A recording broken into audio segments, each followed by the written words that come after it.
The starting point is that the core fundamental feature of UMNO is that it is a party for the majority Malay race. In 1951, its first president, On Jaafar, recommended opening membership to other races. That was decisively rejected, and he resigned. For 75 years, UMNO has championed the communal struggle. Every facet of public life is perceived through racial lenses, whether it's politics, economy, social issues, education, or employment in the public services, even sports.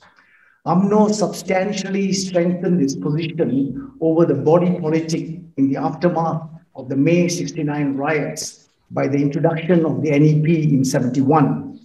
After the Iranian Revolution of 79 and the entry of Anwar Ibrahim, I think in 83, into Dr. M's first cabinet, UMNO began to take its strongest opponent for Malay support, PAS, on the religious front.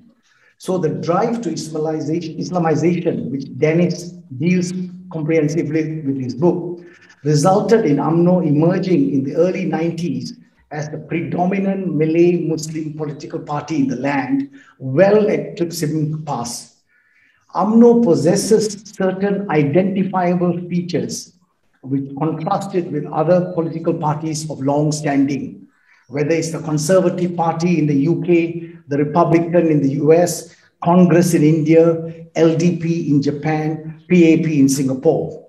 First, like revolutions devour their children, UMNO devours its leaders. Say for Razak, Abdullah Badawi, and Najib Razak, all its presidents left UMNO, many to form other political parties.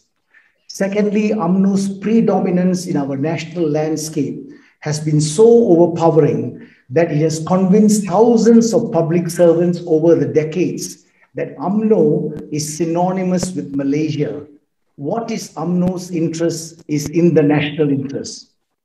Thirdly, this interchangeability between UMNO and the nation state was best demonstrated by the ways and means UMNO attacked the PH government within weeks of UMNO losing political power for the first time in May 2018. UMNO effectively used the racial and religious card, culminating in the holding of the Malay Dignity Congress in October 2019, and the Sheraton move in February 2020, which Dr. Mahathir claimed was the primary reason for his resignation and the resultant collapse of the PH coalition government. Fourthly, this synonymity between the political party UMNO and the nation state destabilized the Mohideen coalition, and upon its withdrawal of support, that government too collapsed. Fifthly, UMNO's entitlement as the ruling party in our political firmament was clinched when the current Prime Minister took office. One of his first public steps was to welcome to the PMO his predecessor, who had been convicted and sentenced to 72 years imprisonment. Therefore, Mr. Moderator, your title that UMNO requires a revival is not factually correct, is based on the wrong factual premise. UMNO only suffered a temporary setback in GE14. It is back in full harness. UMNO is successful, durable, and resilient. Any politician or political party that underestimates UMNO does so at its peril. There are, however, two practical constraints to UMNO's continued dominance of the political sphere.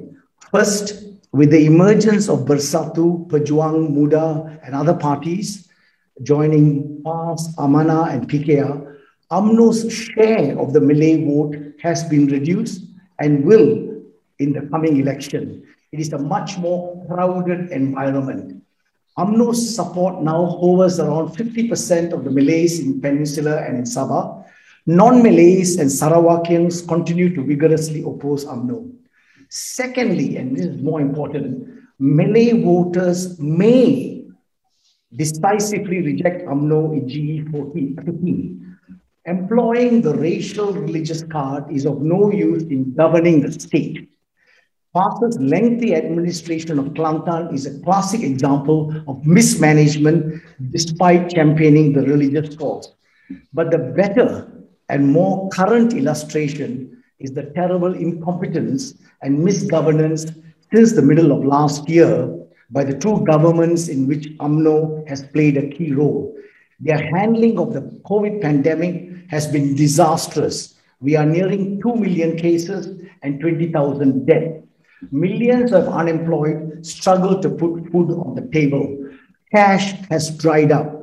Companies are insolvent. Individuals are bankrupt in the millions. And they include thousands and hundreds of thousands of Malay voters. Thousands of businesses have been crushed. Social, economic, and health crises engulf Malaysia. Mental illness has never reached such heights.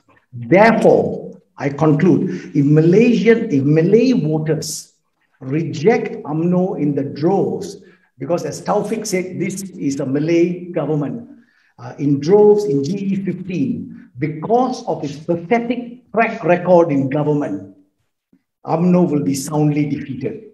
There is still hope. Thank you.